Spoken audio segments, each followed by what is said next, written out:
And now the Soviets themselves may, in a limited way, be coming to understand the importance of freedom. We hear much from Moscow about a new policy of reform and openness. Some political prisoners have been released. Certain foreign news broadcasts are no longer being jammed. Some economic enterprises have been permitted to operate with greater freedom from state control.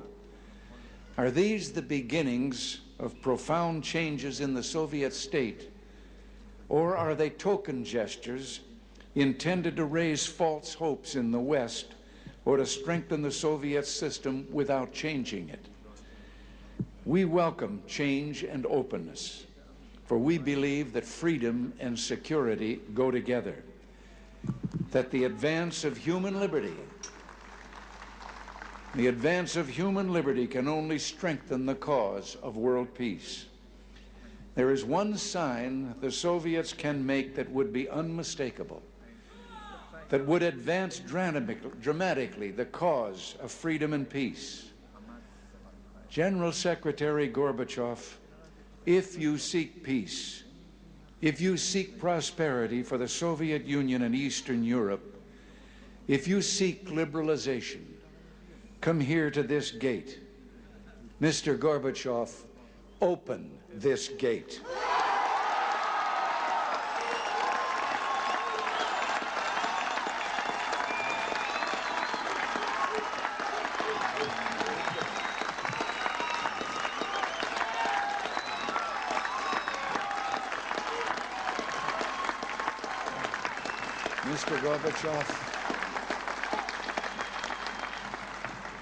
Mr. Gorbachev, tear down this wall.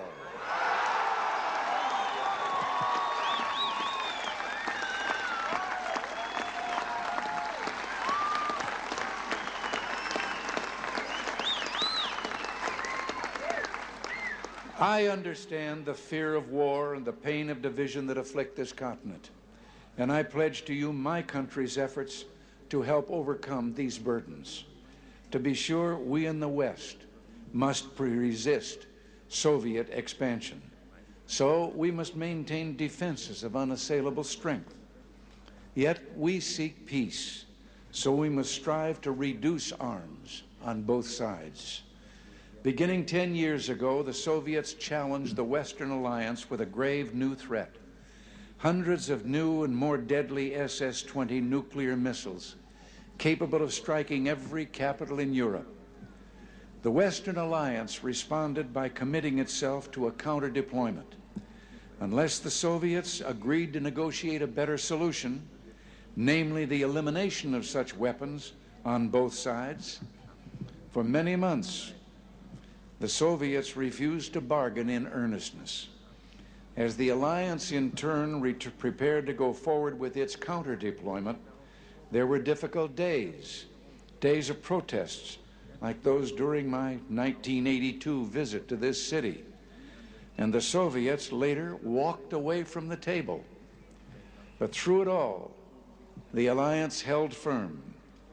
And I invite those who protested then, I invite those who protest today to mark this fact.